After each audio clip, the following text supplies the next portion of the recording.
Hey guys, welcome back to Detroit Garage. We're working away on the silver 453T, aka the Dyno Mule. Making some good progress. The last video I finished up doing the gears and everything on it, and the front lower upper cover, the rear plate, timing gears. Now what we've got to do is remove these weights. These are for trunk pistons, and we've got crosshead pistons in this engine. So we're going to take these off and we're going to replace them with these. So crosshead weights. Alright, so we're just going to take this whole set, the bottom and the top weight off, and replace it. These are the silver gears I mentioned before. They're 111 teeth, and I'm running the green gears, which are 97. So different pitch. I think these are 20 degrees. These are 16. So these are a different hardened process, so a little bit harder and a little quieter. So I'll put you guys down and we'll get these gears, these counterweights off.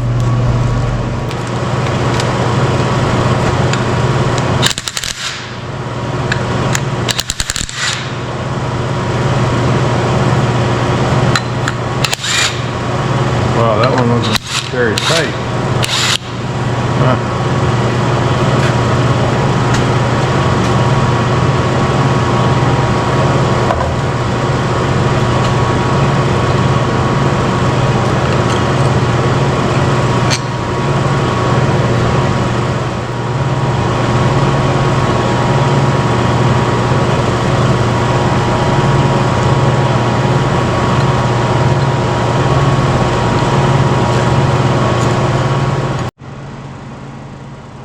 Okay, well, we've cleaned up the counterweights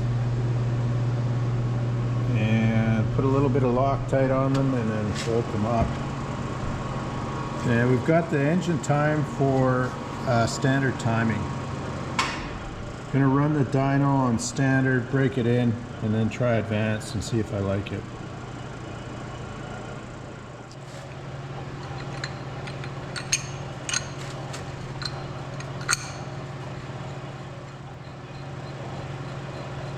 So I think I've covered it before, but these counterweights are heavier to offset the heavier pistons. The crosshead pistons are heavier than the trunk pistons.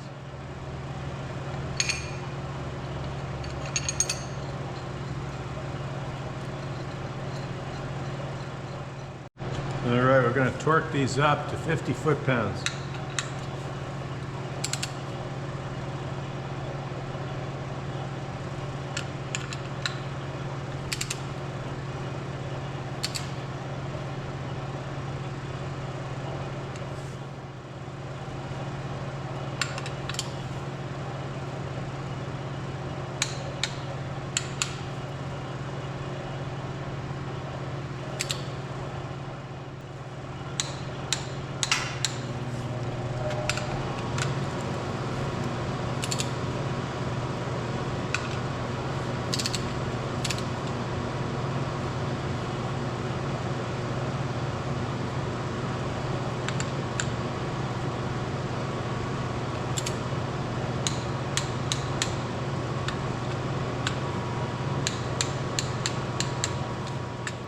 So now we have the correct weights on the counterbalance for the crosshead pistons.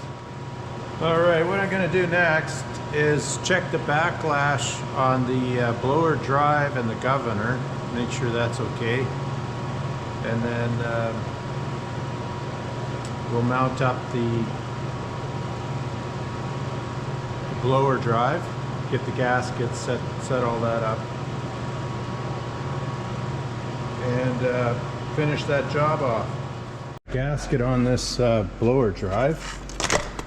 We put washers on the nuts, so we're going to put it on the engine now. Torque it down and see what the backlash is. Got the 12-point bolts with the washers. Backlash off of it, and then put the flywheel housing on and then torque them up.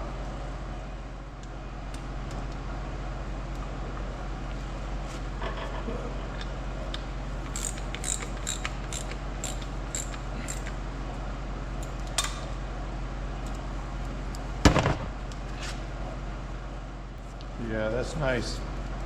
I'll throw a dial gauge on that and see what it comes up to. Okay. 3,000.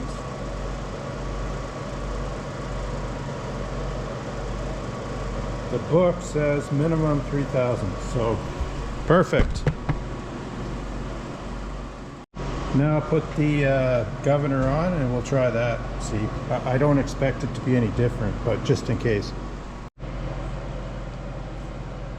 Seal that in.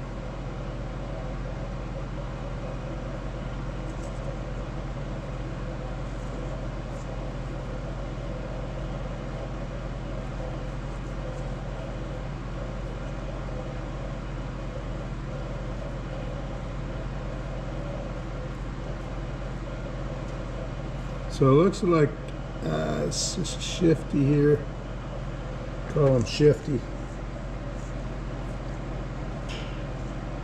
So that's 3 thousandths, maybe 3.5, almost 4 thousandths. So I think the book said between 3 and 5 thousandths. So it's right in the ballpark. Yeah, so the manual says minimum 3, maximum 4, and the limit is 7. So yeah, the manual says a minimum of 3, a max of 5, and then the wear limit 7,000. So yeah, we're doing good with used gears. So next what we're going to do is put the flywheel housing on. I'm using this one just for the dyno. It's a number 3 housing and it fits my number 3 flywheel here. It fits the yoke for the dyno. So I can do all the run-ins with the dyno, and then when I'm done, I'm going to put this housing on. I have to build this up, of course, but what it's going to be is it's a deer housing. Yeah, it's off a deer, 1958 deer crawler, 440. This will make a perfect housing for the ZF6. So we're going to use a Power Stroke flywheel, ZF6 adapter, and there's the ZF6 there. So that's another project I have to do. But for now, we're just going to build the engine and dyno test it for the Diamond T. Should be a lot of fun. I'm really excited about this. Chris was up here. You've probably seen him in other videos. We did the Hiroshima Screamer and the flywheel build for the for Alice here, the 253. So he came up to get some parts and bounce some ideas off him, and I think we can use this flywheel, so that'll be perfect. So that's the plan for this unit here. Anyway, we'll get the engine over so little Jimmy can lift the flywheel housing, and we'll put the housing back on.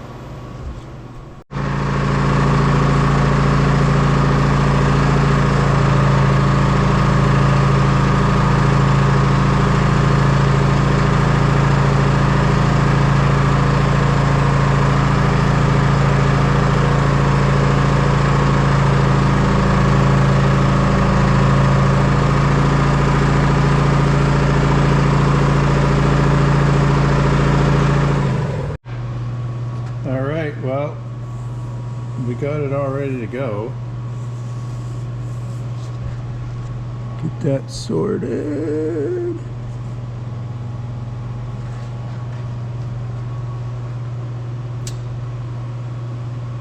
All I need to do now is grab the gasket, put it on, and lower the housing down. Okay, here's the housing gasket.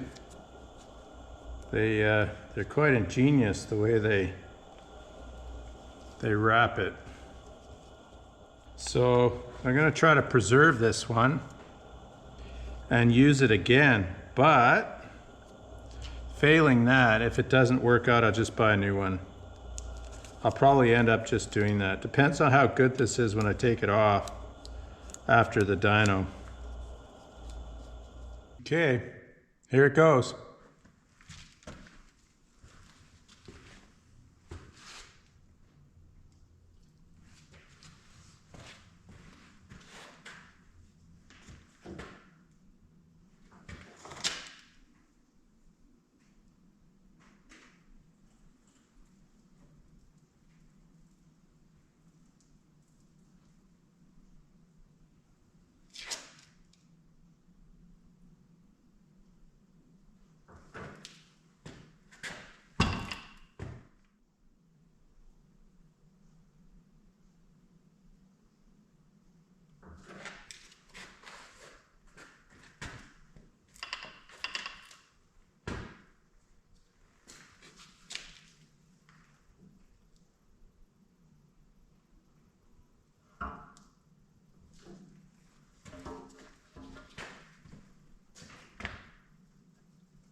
Okay, I'm gonna have to lift it up again. The seal's not behaving.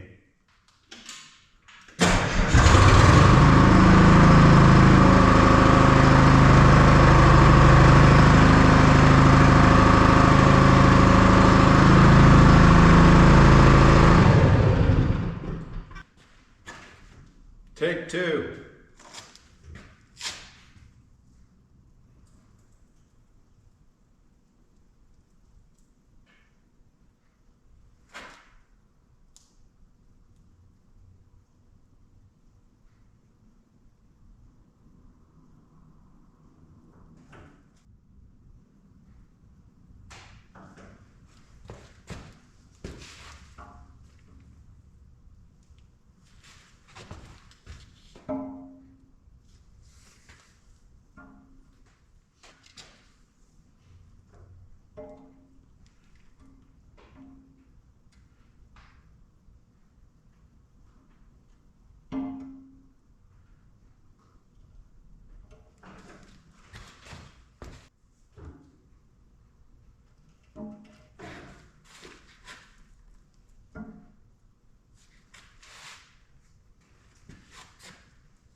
Okay, perfect.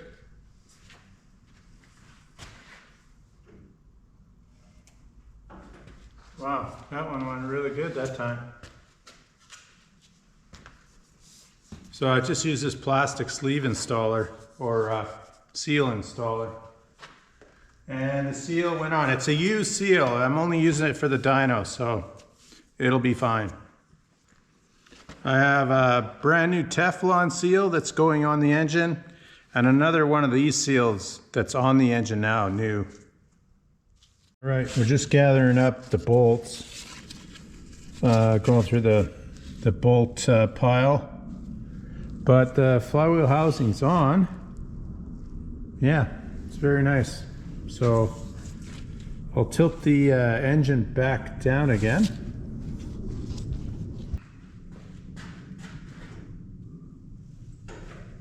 Well, maybe it's perfectly balanced. Yeah, pretty much. All right.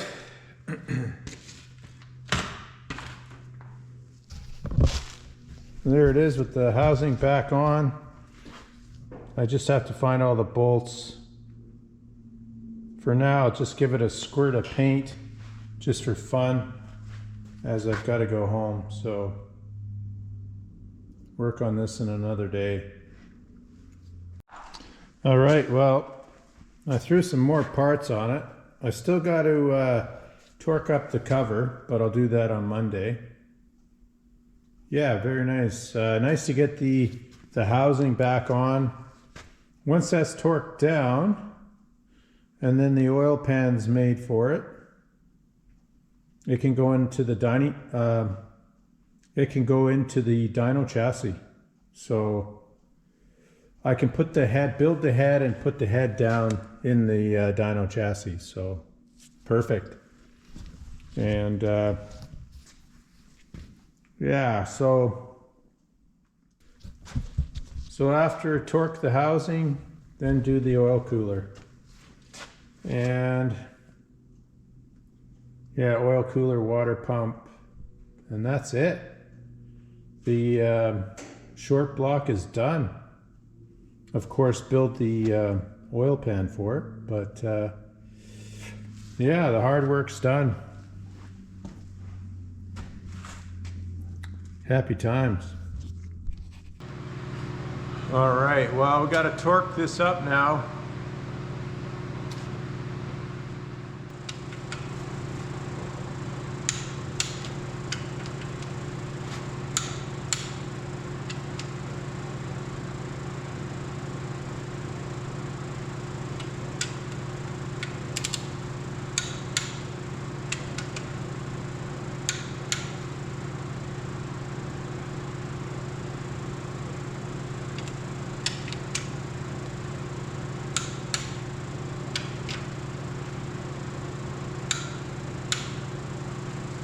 These guys go to 45 foot-pounds.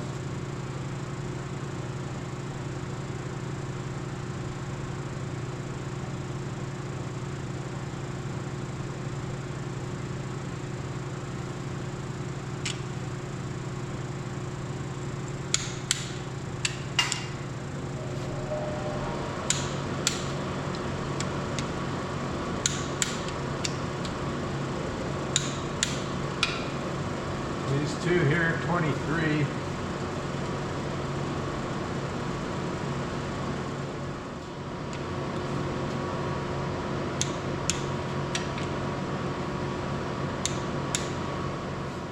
These guys 30. So everything else is 30 now.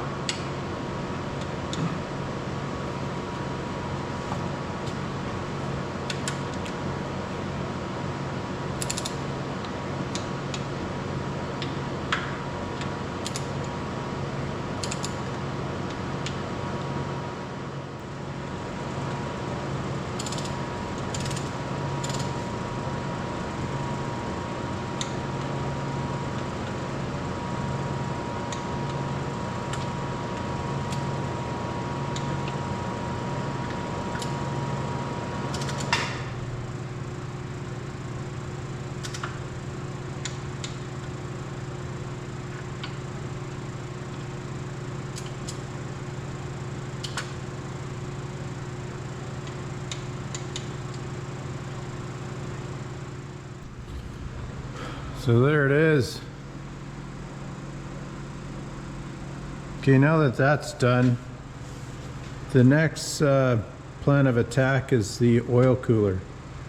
So let me go clean up some bolts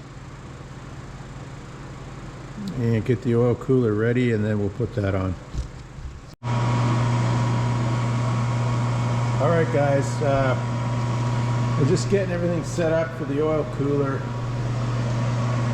This was the oil cooler that came off of it. It's the optional large cooler. It had the standard 13 plate cooler in it. There is an optional, I think it was 18 plates, and this would have had the 18. Anyway, that's the cooler that was off of it. It's too large to fit in the frame rail of my truck, the Diamond T here. So we're going to run with this cooler, and that's off a 1980 Barco tree feller. It's, I'll put you down, it's pretty nasty. So, all the coolers are stamped with the date. This one was April 1980. It's in rough shape. Been sitting out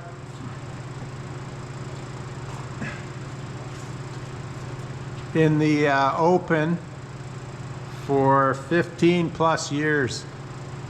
This is the one where the broken lobe came out of the blower, if you remember that on the differences video. So I gotta clean this up, and then we're gonna mount it up. Okay, I got this housing cleaned up, so we'll put it on. Just used wire brush, wire wheel, and then washed it. And that's it. So I've got all the gaskets. I've got the bolts all cleaned up, and we're going to install the cooler. So we got to put the plate on first, torque it up to 35 foot-pounds, and then put the cooler on. Okay, we got the new gasket.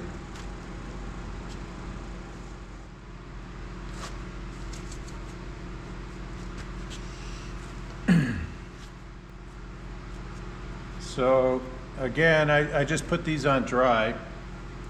I've had no issues doing it this way, so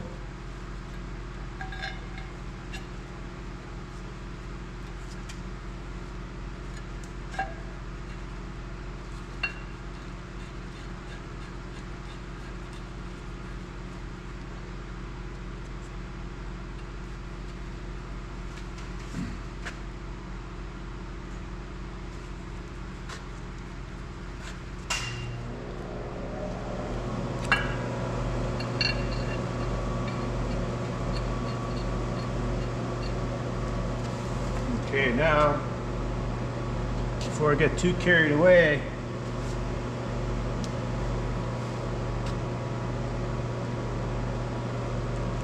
some of you guys have asked about these gaskets that go, there's 3 gaskets. There's 1, 2, and 3 spacers slash gaskets. The overhaul kit comes with the gaskets. There's 3 in this kit. But a lot of the engines in the day came with these stainless steel shims. So that's what I'm going to put back in.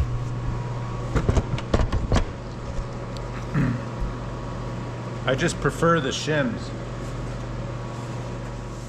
Okay, I'm using a little bit of 515 Loctite on these gaskets. Just around this one here, these 2.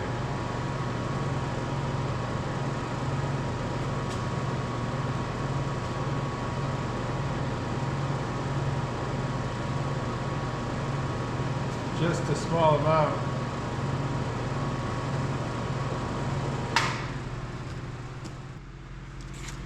Get one bolt started.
torque them 35 foot-pounds.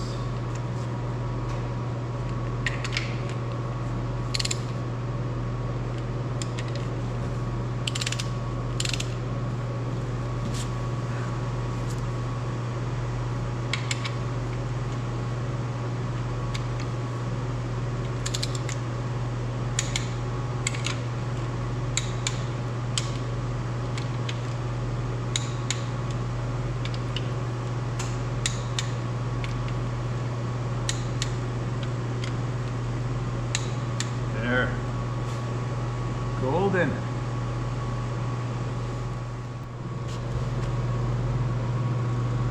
Now go get the oil cooler and we'll bolt that on. So we're putting it back the way it came off. This cooler came off this engine. I've pressure tested it and also washed it out. So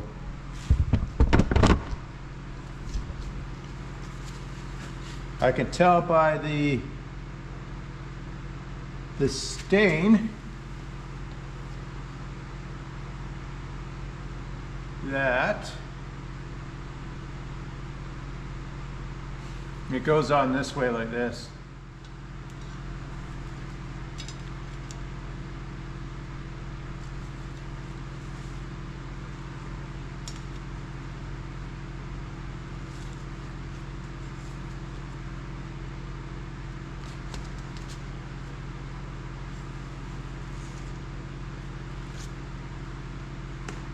Make sure I get that right.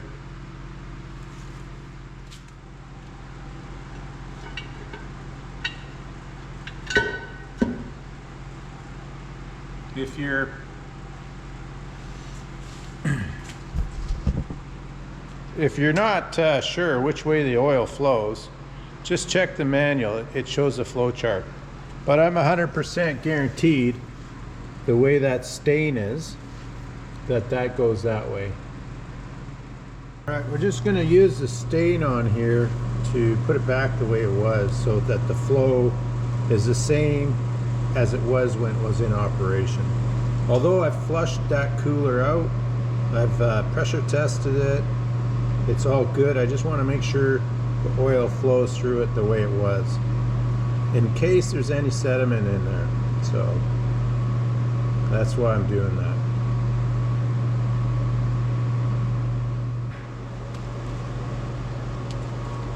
And I don't have all the bolts. I've got to go find some bolts here.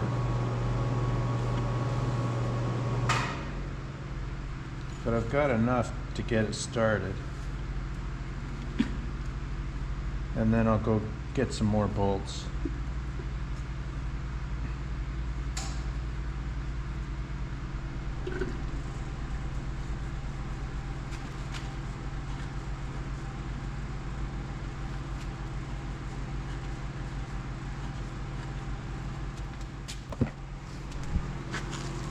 Right, one step closer.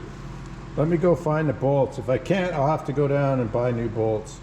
All right, well, I've just kind of tightened these bolts up a little bit, snugged them up. I need to take a sample out and get a bunch of replacements. I thought I had them, but I can't find them, and so I need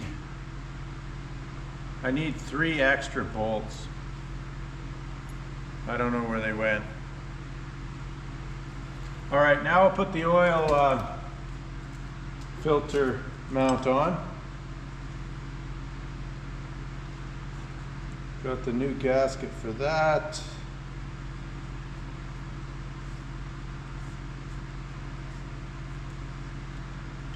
This is temporary because once it goes into the Diamond T, it's going to have a remote oil filter. So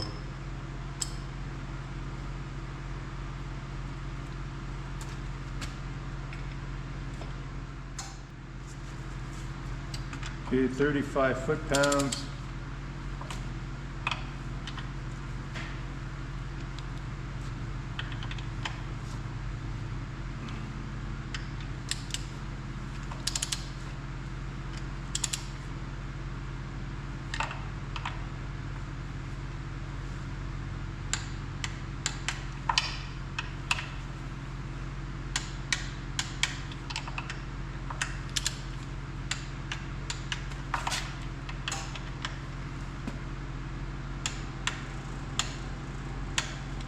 Okay, that's done.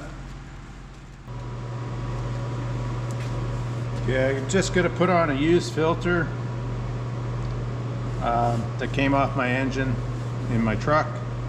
So I'm just putting on a used filter for now, just to keep any dust or debris from coming out. So this filter came off my F350 and it was just sitting in my drain bin upside down. So it's clean enough for the purpose. Yeah, very happy with that. Now we've got to fix this problem.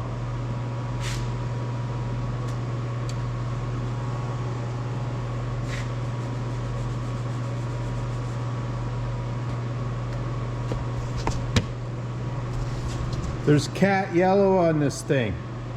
And you know, Jimmy, he doesn't like Cummins or cats, and he'll never run right with the yellow on there.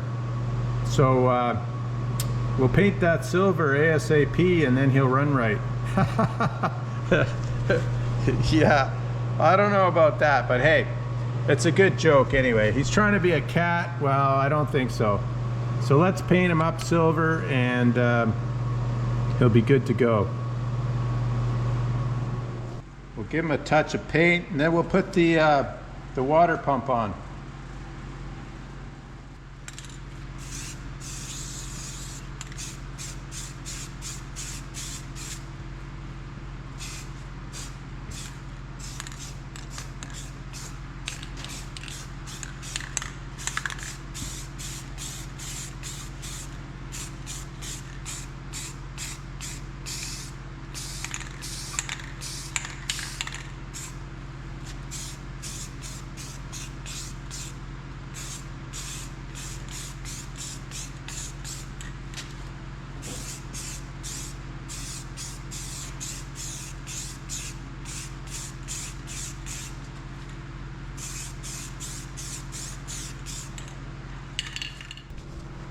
Okay, go get the water pump. There. So oil cooler and the filters all mounted up. See the nice shiny cooler plates. So now we're going to put the water pump on. I'm just running the water pump that came off the engine. These are really good water pumps, so if it leaks, I'll replace it, but I don't think it'll leak. They're very robust.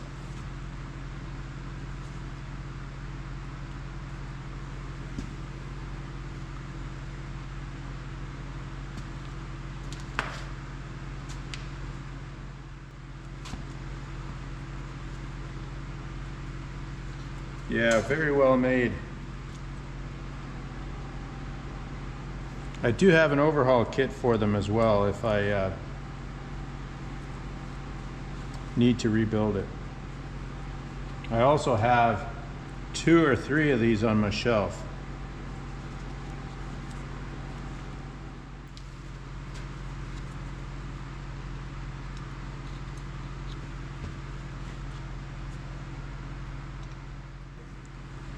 Got them running, so we'll just tighten them up now.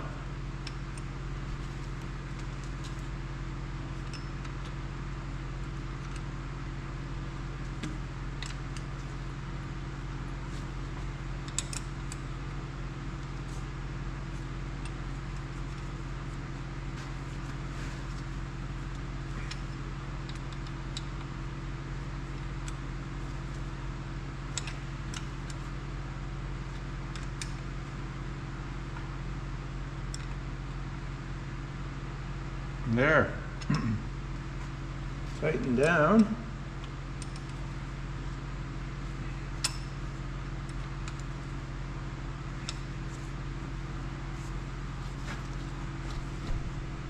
We'll give it a spray can overhaul.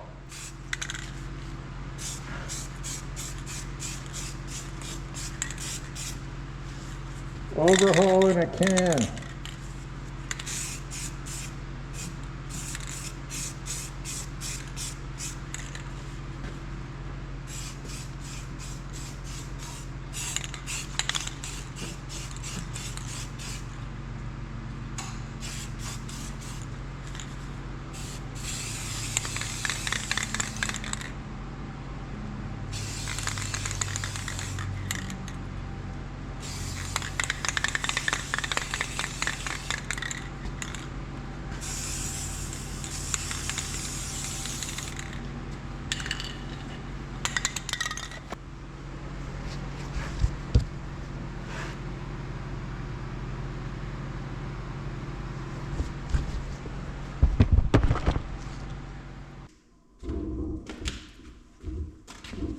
Okay, we're just putting the neck on now.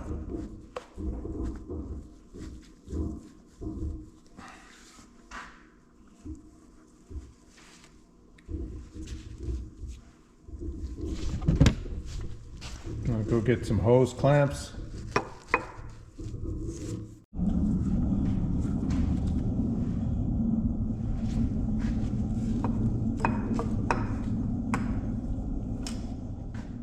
At around 20 foot-pounds. So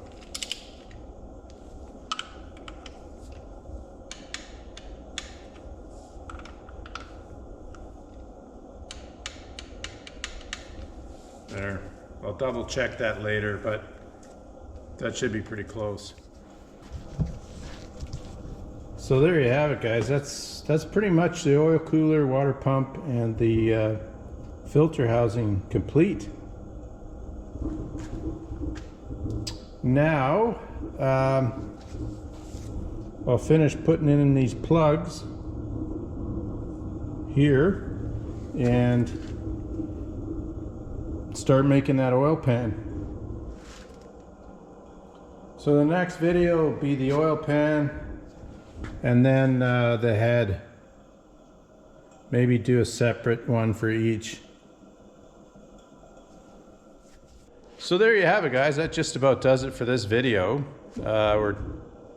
We're getting there, slowly but surely. So again, thanks for checking in, and we'll catch you on the next video. Take care.